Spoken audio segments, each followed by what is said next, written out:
Hello friends, welcome to YouTube channel. So friends, बात करते हैं मोस्ट अवेटेड जो रिक्रूटमेंट होने वाली है दिल्ली पुलिस की। तो आज इसी के संबंध में बात करेंगे। दिल्ली पुलिस जो अपकमिंग कांस्टेबल की नई रिक्रूटमेंट होने वाली है, इसके संबंध में बात करेंगे और देखेंगे कि आपका जो नया भर्ती विज्ञापन है, नोटिफिकेशन है, ये कब तक जारी किया जा सकता है। जो आपकी नई रिक्रूटमेंट है, ये कब तक जारी की जा सकती है।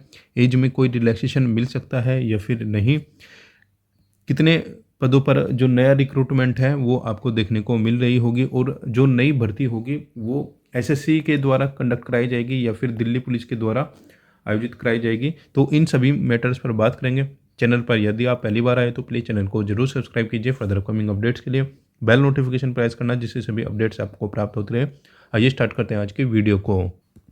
सो फ्रेंड्स, आपने एक नया जो रिक्रूटमेंट रूल अभी पब्लिश हुआ है दिल्ली पुलिस कांस्टेबल की रिक्रूटमेंट के लिए, ये अभी आपने देख लिया होगा। तो ये जो अप्रूवल मिला है, ये मिला है आपको 28 नवंबर को। ये नया जो रिक्रूटमेंट रूल जारी किया गया है दिल्ली पुलिस की रिक्रूटमेंट के लिए, इसके लिए जो प्रपोजल था उसको एक्सेप्ट किया गया है और नया जो अमेंडमेंट किया गया है वो लागू हो चुका है। इसमें बताया गया है स्पेशली जो नया रिक्रूटमेंट रूल में चेंज हुआ है, ये बताए गए हैं यहाँ पर एक्स जो अग्निवीर होंगे उनके लिए यहाँ पर अपॉइंटमेंट में चेंजेस किए गए हैं। ठीक है।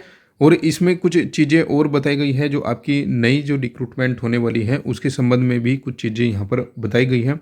तो ये वो कंप्लीट ड्राफ्ट है जिसके संबंध में यहाँ पर बताया गया है, जिसमें आपकी आगामी जो नई रिक्रूटमेंट होने वाली है इसकी भी जानकारी दी गई है। ठीक है। यहाँ पर बताया गया है कुछ चेंजेस नई जो रिक्रूटमेंट होने वाली है इसके प्रोसेस में किए गए हैं एक्स सर्विसमैन से रिलेटेड। ठीक है। तो ये जो अप्रूवल है ये आप देख सकते हो यहाँ पर मिल चुका है। ठीक है। रिक्रूटमेंट सेल की ओर से और कमिश्नर दिल्ली पुलिस रिक्रूटमेंट की ओर से। ठीक है। ये ड्राफ्ट भेजा गया था। ये इसमें बताया गया था कि जो नई रिक्रूटमेंट होगी उसके अकॉर्डिंग बताया गया है यहाँ पर अभी जो कांस्टेबल की वैकेंट पोजीशन है यहाँ पर दिखाई गई है, ये बताई गई है 42,451 जो वैकेंसीज हैं ये 2024 के अकॉर्डिंग है। ठीक है। 2024 के अकॉर्डिंग एज पर वर्कलोड। ठीक है। वर्कलोड के अकॉर्डिंग ये वेरिएशन इसमें हो सकती है, इसमें प्लस माइनस हो सकता है, लेकिन 42,451 जो वैकेंसीज यहाँ पर दिखाई गई है दिल्ली पुलिस के अंतर्गत। ठीक है। एज वगैरह में कोई चेंजेस नहीं किए गए हैं। ठीक है। एज जो पहले से ही रहती है वही एजेस यहाँ पर रहने वाली है और जो रिलैक्सेशन सेंट्रल गवर्नमेंट के अकॉर्डिंग यहाँ पर दिया जाता है वही एज रिलैक्सेशन आपको दिया जाएगा। ठीक है। नया एज रिलैक्सेशन केवल और केवल यहाँ पर बताया गया है 3 साल का जो एज रिलैक्सेशन होगा अपर एज लिमिट में, वो केवल अग्निवीर को ही यहाँ पर दिया जाएगा। ठीक है। अब यहाँ पर बताया गया है कि आगे की जो प्रोसेस होगी उसमें क्या होगी। देखिए, आगे की प्रोसेस में बताया गया है 12th जो आपकी क्वालिफिकेशन है वो होनी चाहिए। ठीक है। और हाइट 170 सेंटीमीटर होनी चाहिए। ठीक है। और चेस्ट यहाँ पर बताई गई है 81 सेंटीमीटर से 86 सेंटीमीटर तक। ठीक है। और रिलैक्सेशन दिया गया है यहाँ पर 3 सेंटीमीटर का। ठीक है।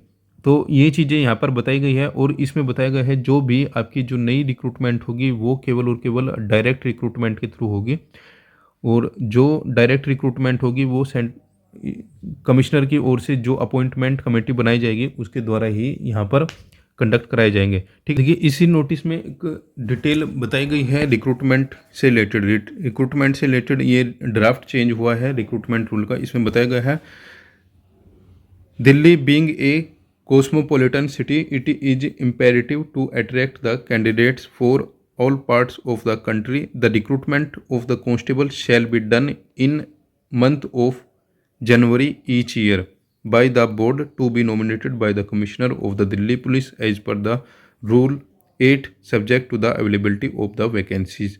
तो ये जो रिक्रूटमेंट रूल में चेंज यहाँ पर देख सकते हो आप, क्योंकि आपको पता है जो पहले जो रिक्रूटमेंट होती थी आपकी लगभग 3 से 4 साल बाद। ठीक है। 3-4 साल के अंदर ही आपकी जो नई रिक्रूटमेंट थी दिल्ली पुलिस की वो आती थी। लगभग 3 साल तो मिनिमम आपको इसमें लग जाते थे कि 3 साल के बाद ही आपको नई रिक्रूटमेंट आपको देखने को मिलती थी।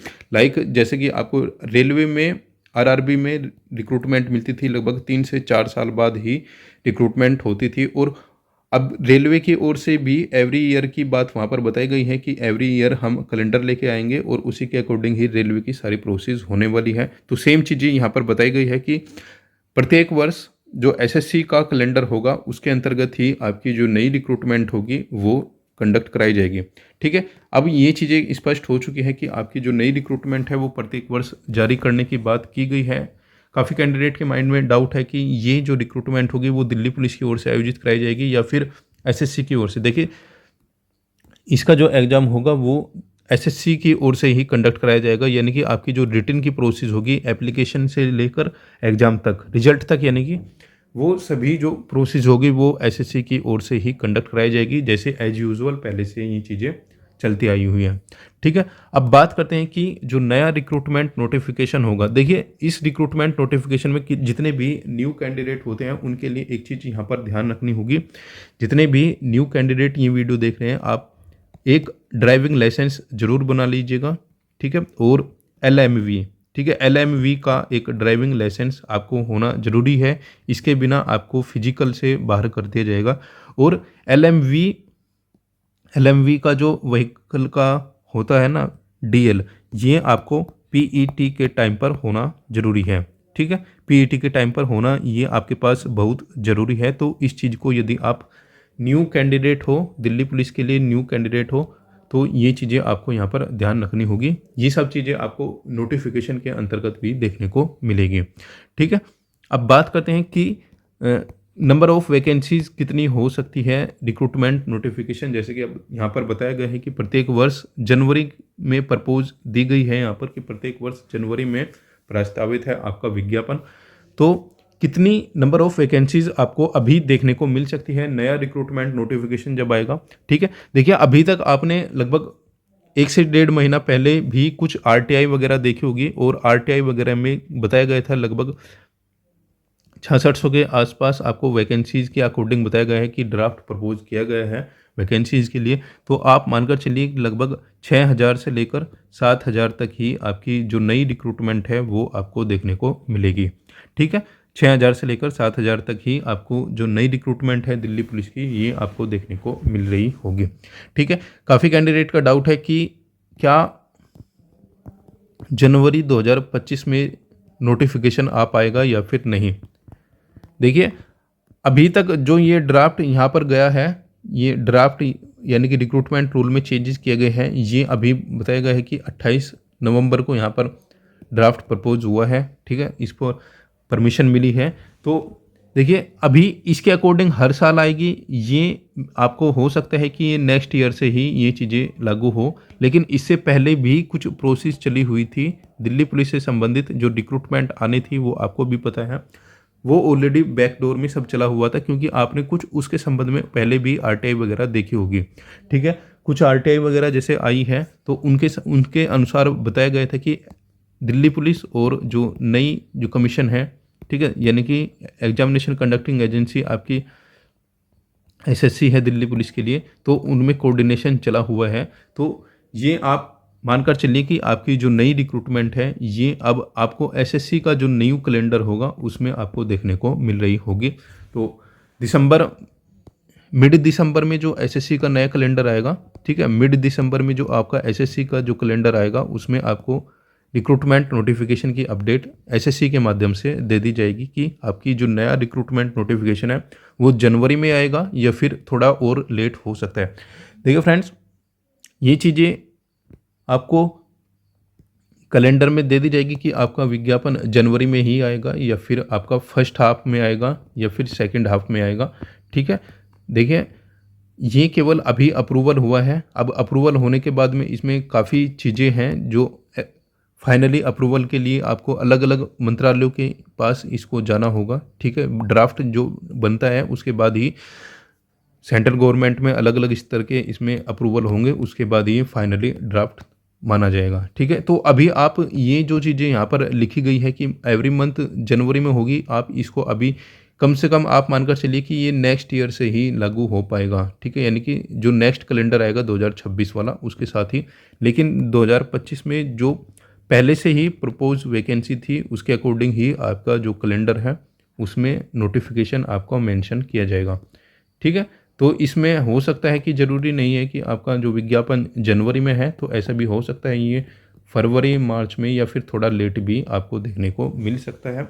लेकिन ये चीज़ें आप मानकर चलिए कि इस बार आपकी एसएससी का जो कैलेंडर होगा उसमें आपको दिल्ली पुलिस का रिक्रूटमेंट नोटिफिकेशन देखने को मिलेगा। ठीक है, तो जितने भी कैंडिडेट दिल्ली पुलिस के हैं, अब आप देखिए एसएससी जीडी का भी अब एवरी ईयर आपको पता है, एसएससी जीडी की भी एवरी ईयर रिक्रूटमेंट नोटिफिकेशन जारी किए जाते हैं और एसएससी के द्वारा ही इनको कैलेंडर में मेंशन कर दिया जाता है। तो इसी प्रकार आपका अब दिल्ली पुलिस का जो रिक्रूटमेंट होगा वो भी एसएससी के कैलेंडर में अब आपको एवरी ईयर देखने को मिलेगा। ठीक है, तो इसमें थोड़ा सा विलंब हो सकता है इस साल 2025 वाली के लिए। ज़रूरी नहीं है कि रिक्रूटमेंट जनवरी में ही आपको देखने को मिले, थोड़ा 1 महीना 2 महीने का लेट भी इसमें हो सकता है। तो आप मानकर चलिए कि आपकी जो दिल्ली पुलिस की जो रिक्रूटमेंट होगी, आप इसमें मानकर चलिए कि अप्रैल तक ही आपको देखने को मिल रही होगी फर्स्ट हाफ में। ठीक है, फर्स्ट हाफ में आपकी जो 2025 का फर्स्ट हाफ है, इसमें ही आपकी जो नई रिक्रूटमेंट है उसमें देखने को मिलेगी एसएससी के कैलेंडर के अकॉर्डिंग। ठीक है, तो ये थी नई जो रिक्रूटमेंट होने वाली है एसएससी की दिल्ली पुलिस की, उसके संबंध में अपडेट। ठीक है, अब यहाँ पर आप एक बार फिर से देख लीजिए कि अनरिजर्व के लिए जो एज होगी वो होगी 18 से 25, एससी एसटी के लिए 18 से 30 और ओबीसी के लिए होगी ये 18 से 28, ये एज होने वाली है। ठीक है, सिलेक्शन पहले आपका सीबीटी होगा। ठीक है, उसके बाद में आपका फिजिकल होगा। ठीक है, उसके बाद में मेडिकल होगा, देन आपका फाइनल रिजल्ट जारी किया जाएगा। नोटिफिकेशन आप मानकर चलिए कि जनवरी में और अप्रैल में, ठीक है, इस टाइम के बीच में ही आपका जो नोटिफिकेशन है जनवरी से अप्रैल तक जारी कर दिया जाएगा। शॉर्ट नोटिस जो होगा आपका वो आपका एसएससी के कैलेंडर में जारी कर दिया जाएगा। ठीक है, और इसके लिए जितने भी आप एलिजिबल कैंडिडेट हो, आपको डीवी के टाइम पर आपको ड्राइविंग लाइसेंस की होनी बहुत ज़रूरी है, क्योंकि ये चीज़ें इसकी वजह से काफ़ी कैंडिडेट पार किए जाते हैं इस रिक्रूटमेंट में। ठीक है, और नंबर ऑफ़ वैकेंसीज़ आप मानकर चलिए कि लगभग 6000 से लगभग 7000 रिक्रूटमेंट ही आपको देखने को मिल रही होगी। ठीक है, काफ़ी कैंडिडेट काफ़ी यूट्यूबर बता रहे हैं कि कम से कम 42,000 रिक्रूटमेंट जारी की जाएगी। तो फ्रेंड ऐसा बिल्कुल भी नहीं होगा, क्योंकि इसमें से ये जो रिक्रूटमेंट होगी 42,000 जो नई रिक्रूटमेंट है, ये पेयर में ही आपकी जो नई रिक्रूटमेंट है वो जारी की जाएगी। जभी तो ये लगभग अगले 4-5 साल तक एवरी ईयर ये रिक्रूटमेंट आपके देखने को मिलेगी। तो आप मानकर चलिए कि लगभग 6 से 7,000 जो नई रिक्रूटमेंट होगी दिल्ली पुलिस की वो, ठीक है, जनवरी से लेकर अप्रैल तक आपको देखने को मिलेगी। ठीक है, यदि आप इस रिक्रूटमेंट के लिए एलिजिबल हो तो आप इस रिक्रूटमेंट की अच्छे से तैयारी कीजिएगा, क्योंकि कंपटीशन, अच्छा खासा कंपटीशन रहता है इस रिक्रूटमेंट में। ठीक है, एक चीज़ आपको यहाँ पर ध्यान रखनी होगी, जब भी एसएससी का कैलेंडर आएगा, ठीक है, आप मानकर चलिए कि जनवरी में यदि नोटिफिकेशन आता है, ठीक है, जनवरी में यदि नोटिफिकेशन आता है तो आप मानकर चलिए